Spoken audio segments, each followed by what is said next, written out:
উমর তখন ভিবরে কেঁদে উঠলেন, মুখে চাপ দিয়ে ধরছে যে কেউ যেন আমার কান্নাটা রাত্রিতে শুনতে না পায়। চোখের পানিতে অঝোর নয়নে গাল ভিজে যাচ্ছে, আর ওই কাঁদামুখী বলছে, ভাই রে, আজকে এসারে নামাজ পড়ে আসার পর আমি বিছানায় একবারও চোখের পাতা লাগাতে পারিনি। এই রাত্রি দ্বিপ্রহর পর্যন্ত একবার ডান দিকে কাত আর একবার বাম দিকে কাত, আর জোরে জোরে নিঃশ্বাস ছেড়েছি। উফ উফ, কি ঘটনা ঘটে গেল? বলে কেন? বলে আমি যখন এশার নামাজ পড়তে গেছিলাম, আমাকে একজন আল্লাহর গোলাম বললেন, উমর রে, আসমান থেকে জিবরাইল এসেছিলেন। উমর বললেন, কেন ভাই? বলে এই রসুলের সাহাবীর ভিতরে কে কে মুনাফিক আছে তাদের একটা লিস্ট বানিয়ে দিয়ে চলে গেছেন, এবং সেই লিস্টটা আল্লাহর নবী হুযায়ফাকে রাখতে দিয়েছেন।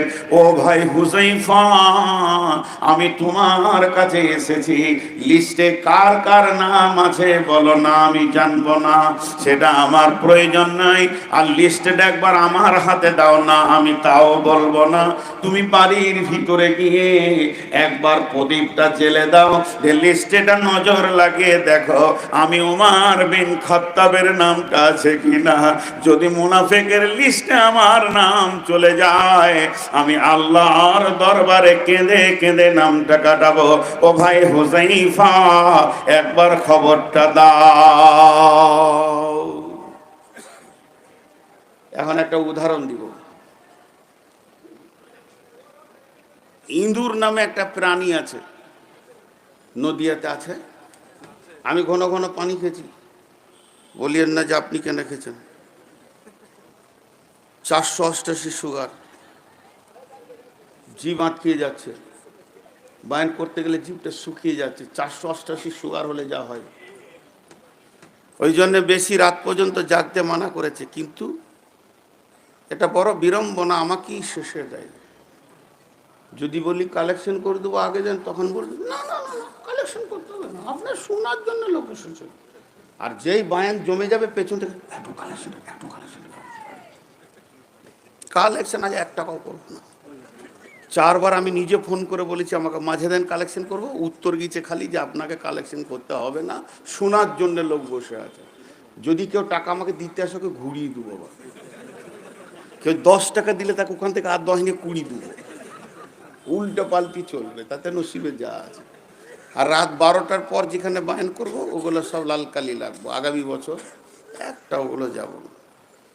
জলসা করি 230টা মতো, 30-40টা হয়, আর জবাব দিতে হয় 2000-এর ওপর। এবছর বাংলাদেশ যাইনি, মাত্র 10 দিন দিয়েছি। আজকে সারাদিন ফোন আসছে, আর 7টা আছে বাংলাদেশ। যাই হোক, আমি নিজেকে পেশ করছি না, নাউজুবিল্লাহ আস্তাগফিরুল্লাহ, পরিস্থিতি বলছি। তো ইঁদুর নামে একটা প্রাণী আছে, দেখেছেন? আহা, ইঁদুর দেখে নাই গো। আমি যদি তা বুঝতাম তাহলে খাঁচায় একটা ইঁদুরই আনতাম। ইঁদুর দেখে নাই? 4টা শিং, 2টো সুর, কিছুই নাই। হায় আল্লাহ! ইঁদুর পৃথিবীর সব থেকে 2টো ডিগ্রি তোরা ফার্স্ট। একটা হলো জিসিবি, ওদের কাছে পারবে না। ওদের না কাটলে দাঁতের আবার অসুবিধা হয়, কাটলে দাঁত ভালো থাকে।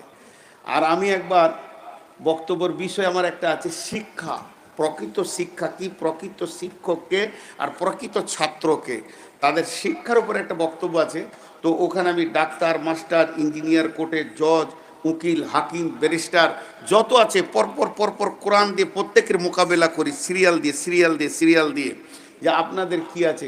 যেমন একটা সহজ বলে দিই, যে বিশ্বনবী হায়াতে বেঁচে নাই, মারা গেছেন। আর এখনকার নেতারা বেঁচে আছে না নাই? এরা আইন করেছে ধূমপান নিষেধ, ধূমপান নিষেধ। আপনারা কথা বলেন, ট্রেনে ধূমপান, বাসে ধূমপান, স্টেশনে, কলেজে, স্কুলে, তারপর বাস স্ট্যান্ডে, হসপিটালে, সব জায়গায় ধূমপান নিষেধ। কিন্তু যাকে বিড়ি খেতে মন যায়, ও সিটে থেকে উঠে যেখানে লেখা আছে ধূমপান নিষেধ আর লাল ক্রস, ওইখানেই এক গাল ধুমো টেনে ফুফ করে উঠে দেয়। নেতা বেঁচে আছে, আইন মরে গেছে। নেতা বেঁচে আছে, আইন মরে গেছে। এটা হলো গান্ধীবাদ, মার্ক্সবাদ, মাও বাদ, যে বাদ বলবেন সেই বাদ। আর একটা মসজিদের নাম বলেন যেখানে লিখা আছে ধূমপান নিষেধ? কোথাও আছে? নদিয়ার কোনো মসজিদে আছে? কিন্তু একটা বিড়িখোরকে নিয়ে আসেন, একবার মসজিদে যেতে হবে, ও আগে বিড়ি ফেলবে, কুল্লি করবে, মুখ ধুবে, বিড়িটা এখানে রেখে টিপতে ধরে থাকে যেন না বেরিয়ে যায়। 2 ঘন্টা থাকবে তো একটাও টানবে না। নেতা মেরে গেছে কিন্তু আইন বেঁচে আছে। তো এ হলো আদালত। কোরআনে আদালত বিভাগ আছে। তো আমি যে কথা বলছি, সব থেকে বড় ইঞ্জিনিয়ারকে, একটা যদি 30 ইঞ্চি দেয়াল দেওয়া হয়, ইঞ্জিনিয়ারকে বলা হয় দুটো এমনি করে ফুটো লাগিয়ে দাও, তো এরকম করে দিবে, লাগবে না। আর ইঁদুর 1 নম্বর রুমে গর্ত করবে, 4 নম্বর রুমে ধানের বস্তা আছে ওখানে তুলবে, কোনো ফিতে নাই, স্কেল নাই। এর থেকে বড় ইঞ্জিনিয়ার আর কে আছে? কোন কলেজ থেকে পড়ে এসছে? ইঁদুরের কাজ হলো, রুই আর ইঁদুরের দেখো ব্যবহার, যাহা পায় তাহা কেটে করে সার খার। ওদের কাছে নতুন আর পুরাতন নাই। ভাবির নতুন শাড়িটাই কেটে দিয়েছে। ইন্না লিল্লাহ। আর কি কলজে তো সহ্য হয়? বলছে একটা ইঁদুর মারা খাঁচা নিয়ে এসো। খাঁচা এনেছে, খাঁচার ভিতরে বিস্কিট, কলা, আপেল, গোস্ত, মাছ ভাজা, আর কিছু কেক, লেড়ুয়া, তো এই বিভিন্ন রকম খাবার সাজিয়ে দিয়েছে। এমপি সাহেব রাত 1:30টায় ঢুকে পড়েছে। ঢুকে পড়ে লেকচার দিচ্ছে, আমাকে খাবার দেবে না মানে? কি ভেবেছে ওরা? শাড়ি কেটেছি বলি দিয়েছে, কাল কি করব ঠিক আছে নাকি? দেবে না মানে? আর কোটা 20-30 ইঁদুর ওর বক্তব্য শুনছে, চুমকে উঠছে, ওরে বাপরে, মাস্তান তো সেরা মাস্তান, এত খাবার তুমি খাবে না তো আমরা খাবো। ছোট্ট একটা নেংটি ইঁদুর বলছে, কাকু একটু কলা পাবো না? বলছে চলে আয়, তোর সাথে এত আমার দুশ্মনী নেই। ছোট্ট ইঁদুরটা হালকা করে বলছে, কাকু দরজা বন্ধ। যখনই বলেছে দরজা বন্ধ, তো এমনি করে থেকে গেছে, সব বন্ধ, খানা বন্ধ, কেক বন্ধ। ইঁদুর, কাকু একটু রসগোল্লা ভালো লাগছে। এই যে মত, ভয় যখন কারো ভিতরে ঢুকে যাবে, সমস্ত দুষ্টুমি একসঙ্গে কাবু হয়ে যাবে। ভয় একটা এমন জিনিস, ভিতরে যদি একবার ঢুকে যায়, ধৃষ্টতা বন্ধ হয়ে যাবে। আর মদের বোতলে হাত দেবে না, জুয়া খেলবে না।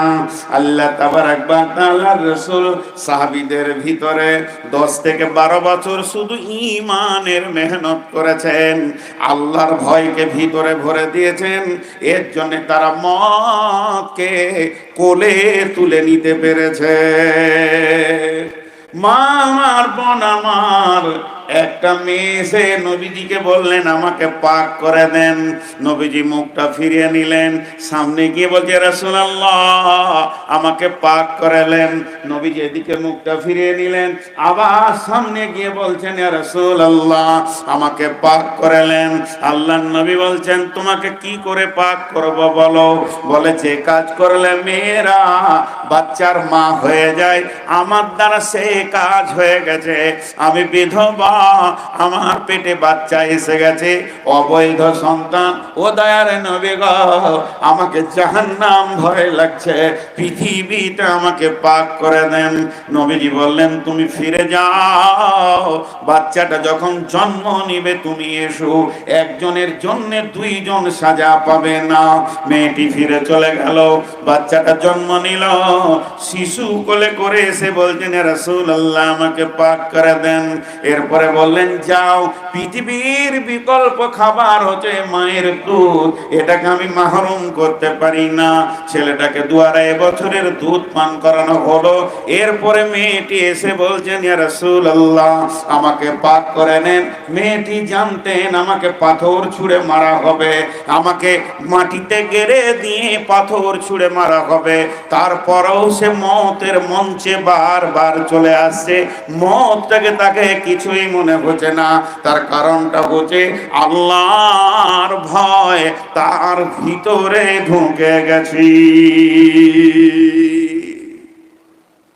আল্লাহর ভয় যে কত দামি জিনিস, চোখে কিছুই ঠেকবে না।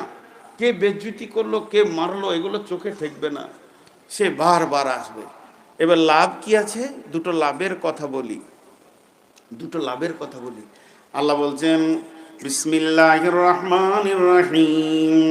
ইন্নাল্লাযীনা ইয়াখশাউনা রাব্বাহুম বিল গায়বি লাহুম মাগফিরাতুন ওয়া আজরুন কাবীর। যারা তার রবকে দেখলো না অথচ ভয়ে ভীত হয়ে আল্লাহর ভয়ে কাঁদলো কাঁপলো, আমার রব বলছে তাকে আমি মাফ করব এবং মহা সাফল্যতা দান করব। আল্লাহ তাবারাক ওয়া তাআলা সূরা রহমানের ভিতরে বলছেন, ওয়ালিমান খাফা মাকামা রাব্বিহি জান্নাতান। যারা আল্লাহর ভয়ে জীবন চালাবে এবং আল্লাহর ভয়ে জিন্দেগি চালিয়ে মত হবে, তাদের জন্য জান্নাতের ডবল ফ্যাসিলিটি রয়েছে। আল্লাহ তাবারাক ওয়া তাআলা সূরা মুরসালাতের ভিতরে বলছেন, ইন্নাল মুত্তাকিনা ফি দিলালিন ওয়া উয়ুন ওয়া ফাওয়াকিহা মিম্মা ইয়াশতাহুন কুলু ওয়াশরাবু হানিয়াম বিমা কুনতুম তা'মালুন। যারা আল্লাহকে ভয় করবে, যারা ভীত হবে, আল্লাহর ভয়ে থরথর থরথর করে কাঁপবে, আমার রব বলছেন যে তাদের কি হবে। আল্লাহ তাবারাক ওয়া তাআলা বলছেন, আল্লাহ তাবারাক ওয়া তাআলা বলছেন যে ওই ভীতু সন্ত্রস্ত লোকগুলি তারা সবসময় সদা ছায়াতে থাকবে এবং তাদের সামনে নহর কুলকুল করে বইবে, ফল ফ্রুটের সম্ভার থাকবে, তারা খাবে পান করবে এবং আনন্দ উৎফুল্লতা করবে। এটা হচ্ছে তাদের ভীতু হওয়া আমলের ফল। আল্লাহ তাবারাক ওয়া তাআলা সূরা নাবার মধ্যে বলছেন, ইন্নালিল মুত্তাকিনা মাফাজা হাদাইকা ওয়া আনাবা ওয়া কাওয়াইবা আতরাবা ওয়া কাআসান দিহাকা। আল্লাহ তাবারাক ওয়া তাআলা সূরা নাবার ভিতরে বলছেন, যারা আল্লাহর ভয়ে ভীত হয়ে সন্ত্রস্ত হবে তাদের মহা সাফল্য রয়েছে। তাদের জন্য বাগান রয়েছে আঙ্গুরের, খেজুরের, এবং তাদের জন্য সমবয়স্কা সুন্দরী উদীয়মান যুবতী রয়েছে এবং তারা থাকবে জান্নাতের ভিতরে, যেখানে অশ্লীল এবং মিথ্যা কথা শোনা যাবে না। তাদের জন্য পান পাত্র, সারাবান তাহুরা ব্যবস্থা রয়েছে।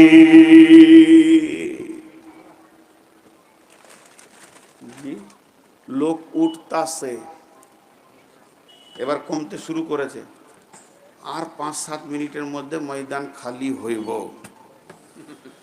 জি, আজকে আমার জালসা ভাবতাই, আজকে আমার জালসা কোথায়? বেলডাঙ্গার কাছে ভাবতা, কিন্তু কোথা করছি জালসা? আজকে কত তারিখ? আবার 25 বলছে। এই তো ভুল শুরু হয়েছে। এখন যত বায়ন করবো সব উল্টো পাল্টা শুনবে। একজনের ট্রেনে বলছে পুরি তরকারি 4 ডজন খেয়ে নিয়েছে একজন, বলছে পয়সা দে, বলছে তুই তো বললি সরকারি পুরি। তরকারি পুরি কেউ সরকারি পুরি শুনেছে? এই যে 12টা 10 হয়েছে, সব মাথায় বিগান নিয়েছে। বলেন মানে আহা, আপনি আর আমি থাকবো, আর কেউ থাকবে না। ইলামির এক পাগলা বলতো, আল্লাহ বান দে, সব ডুবে মরে যাক, আমি আর সর্দারে বিটি থাকলেই হবে। আজকে জালসা সে তাই হবে। চলেন এবার আল্লাহ রসুল কি বলছেন? নবীজি বলছেন, ভিতুরে শুনেলে কঠিন কিয়ামতের দিনে যখন কোনো ছায়া থাকবে না, তখন 7খানা কাউন্টারে লোক সেখানে ঢোকানো হবে। ওয়ানাবি হুরায়রা রাদিয়াল্লাহু তাআলা আনহু قال قال رسول الله صلى الله عليه وسلم سبعة يظلهم الله في ظله يوم لا ظل إلا ظله।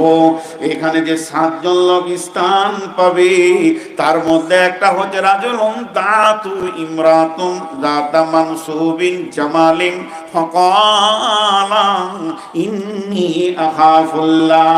ওই মেয়ে, ওই যুবক আরশের ছায়াতে থাকবে, আল্লাহর রহমতের ছায়াতে থাকবে, যাকে কোন সুন্দরী নারী মালালা কুকর্মের জন্য নিজের দিকে ডাকছে, আর সে উত্তরে বলছে ইন্নী আখাফুল্লাহ, আমি আল্লাহকে ভয় করি, এই লোকটা আরশের ছায়াতে জায়গা পাবে, জান্নাত পাবে। 2 নম্বর কাউন্টার যেখানে আল্লাহর ভয়ের জন্য কিয়ামতের মাঠে খোলা থাকবে, সেটাকে ওয়ারাজুলুন দাত ওয়ারাজুলুন যাকারাল্লাহ খালিয়ান ফাফাসাত আইনাহু, গভীর রাত্রিতে উঠেছে, ঠান্ডা পানিতে উজু করেছে, আল্লাহর ভয়ে মুসল্লাটা পেরে দিয়ে 2 রাকাত নামাজ পড়ে হাত দুটিকে তুলে দিয়ে বলছে রব্বানা ফাগফির লানা যুনুবানা, হে আমার রব তুমি আমাদের গুনাহগুলোকে মাফ করে দাও। এই কথা বলে যদি 2 গালে 2 ফোঁটা পানি পড়ে যায়, নবীজি 2 খানা লাভের কথা বলছেন। 1 নম্বর, উম্মতেরে তুমি নিশ্চিত হয়ে যাও তোমার জন্য জাহান্নামের আগুন নিভে গেছে। উম্মতেরে তুমি নিশ্চিত হয়ে যাও আরশের নিচে তোমার রিজার্ভেশন লেগে গেছে, সিট বুকিং হয়ে গেছে, কিয়ামতের কষ্ট তুমি পাবে না। শর্ত হচ্ছে আল্লাহর ভয়ে গভীর রাত্রিতে চোখের পানি ফেলতে হবে, এবং জান্নাত তো আছে, আজরুন কবীর, বড় আপনার আল্লাহর কাছে আপনার উপহার রয়েছে। অতএব আল্লাহর ভয় হলো বড় নিয়ামত।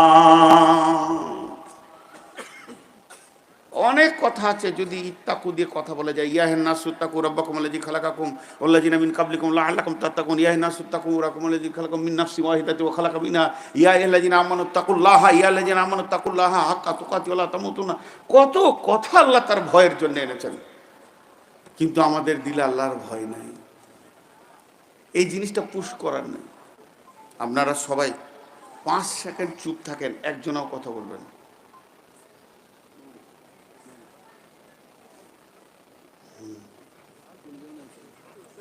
হাই আল্লাহ, নদীয়ার লোক যে কি কষ্টতে সংসার করে গো ভাইরে, আমার এত পয়সা নাইলেন আপনাদের জিলাপি খাইতাম, এইরকম মেয়ে নিয়ে সংসার করেন। আল্লাহ আপনাদেরকে খুব মাফ করবে কিয়ামতের মাঠে, খালি বলবে যে এই খবিস মেয়েটু কিছু রেখেছিল বলে হ্যাঁ যা জান্নাত চলে যাবে, এত চলাইতে পারে। তখন থেকে মুখ বন্ধ আছে, শুনবে না শোনাবে খুঁজে বেচি না, শোমাতে মুখ চলছে। জি চলেন, এখন আমরা ভীতু হব তো ইনশাআল্লাহ। 3 জন বলেছে, সবাই মহব্বতের সঙ্গে একবার বলি, ভীতু হব তো ইনশাআল্লাহ। কে কে আল্লাহকে ভয় করব? নারে তাকবীর, মাশাআল্লাহ। আর যে করে দাঁড়িয়ে আছে করে কি ঘোড়ার খালু? না ওদের দাদুরা ঘোড়া ছিল? খবরদার বসবেন না ভাই, বংশ মর্যাদা নষ্ট হয়ে যাবে, কারণ বংশটাই তো দাঁড়িয়ে দাঁড়িয়ে দুনিয়া করে। খবরদার, বসে গেলেই ঘোড়ার দাম কমে যায়, তোমার দাম কমে যাবে। টুকটুক করে হেঁটে পালাও তাও ভালো, কিন্তু বসো না, খসে যাও। আহা, কোন মাটিতে যে তৈরি। জি, তো আল্লাহ মাফ করুন। এবার আমার হাতের দিকে তাকান, আল্লাহ কি বলছেন? খুব কষ্ট হচ্ছে, সুগার।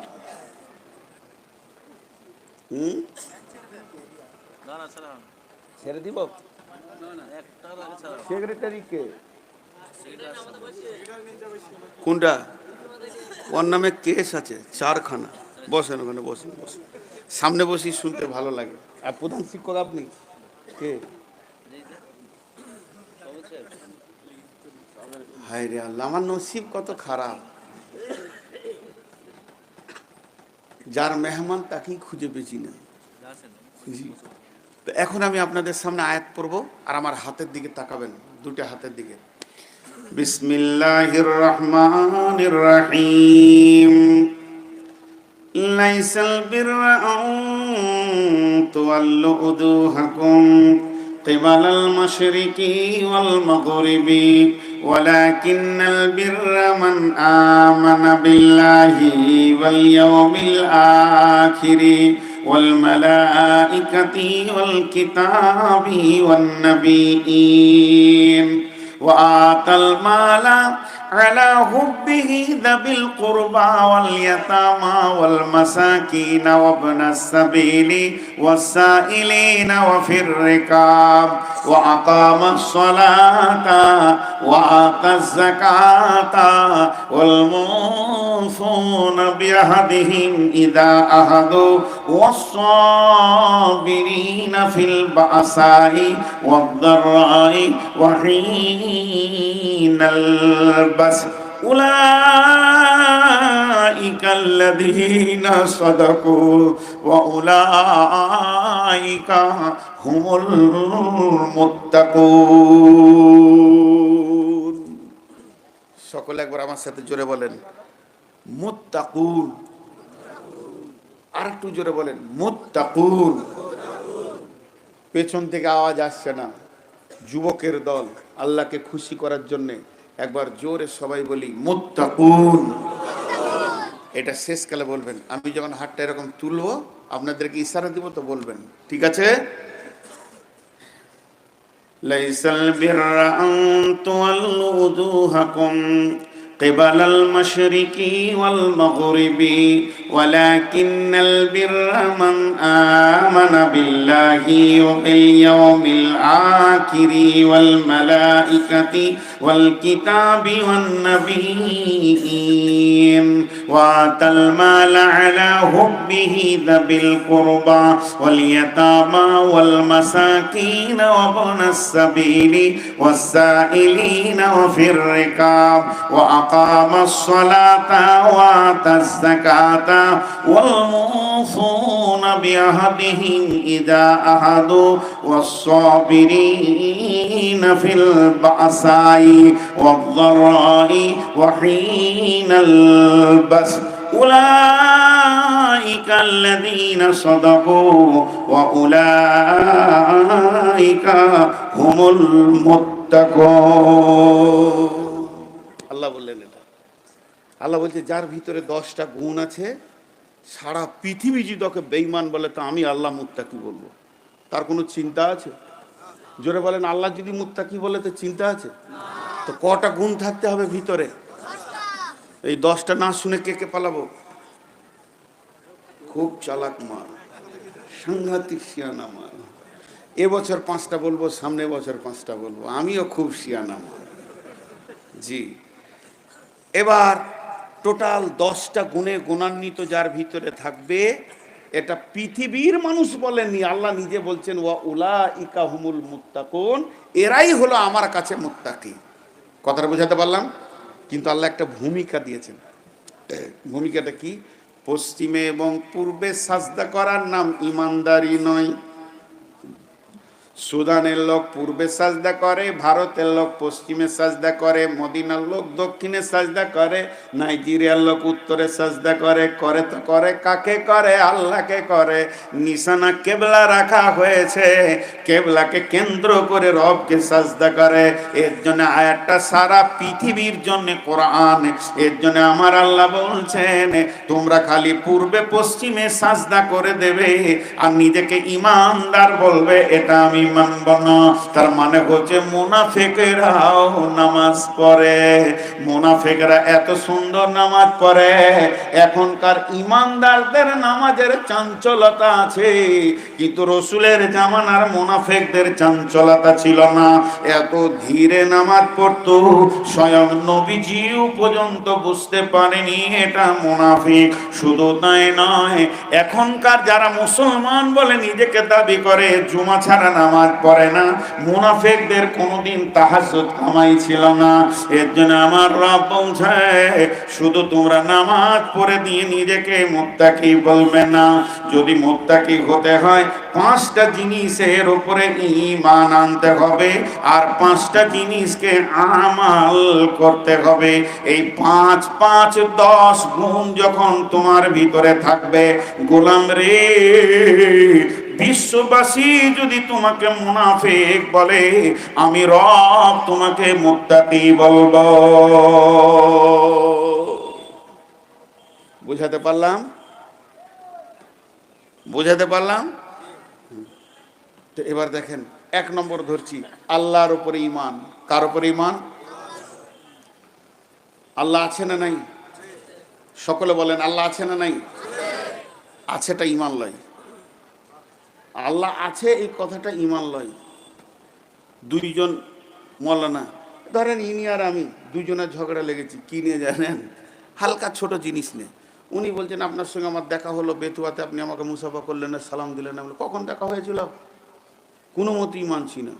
যে শেষকালে বলছে আপনাকে যে 100 টাকা ধার দিয়েছিলাম ওইটা দেন। এবার কোন ভেজাল শুরু হলো? একে তো সালাম মানছি না, তারপর আবার 100 টাকা ধার। তো আমি তখন বলছি কখন দিলেছি ভাই? তো উনি বলছে দিয়েছি, আমি বলছি নি। শেষকালে উনি রেগে গিয়ে বলছে যদি আল্লাহ থাকে তো তোকে দেখে নিব। ঠিক বলেছি কি বলেনি?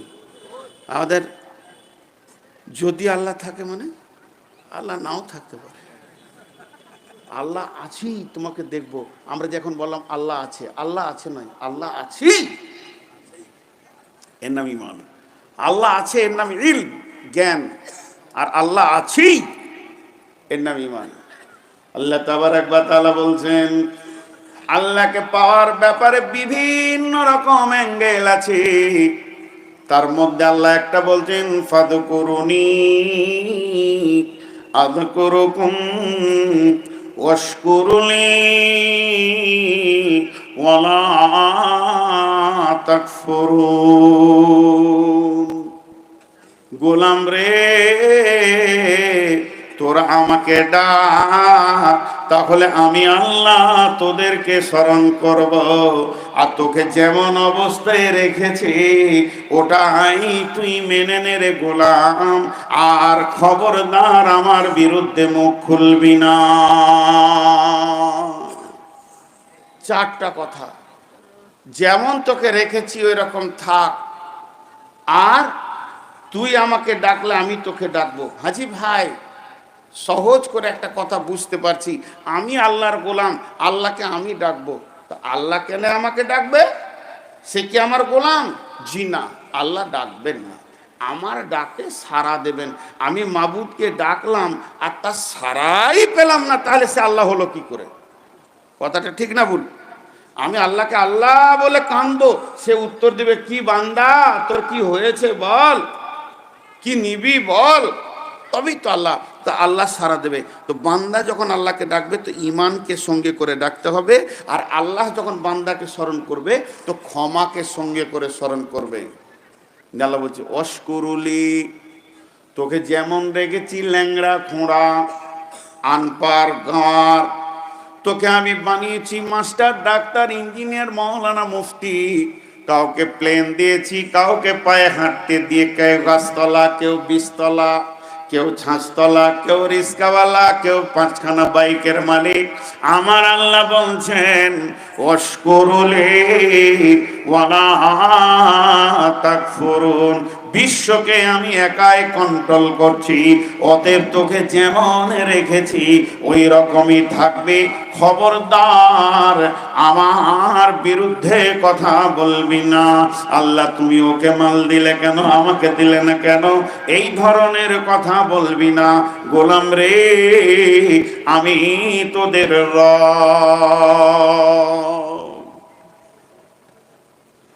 জি,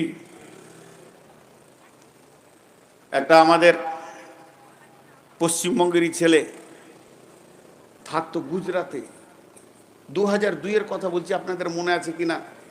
ভুজে একটা ভূমিকম্প হয়ে প্রায় 20,000 লোক মারা গিয়েছিল, মনে আছে না? সে যুগে ফোন ছিল না। তো আনন্দবাজার পত্রিকাটা প্রতিদিন নিতাম।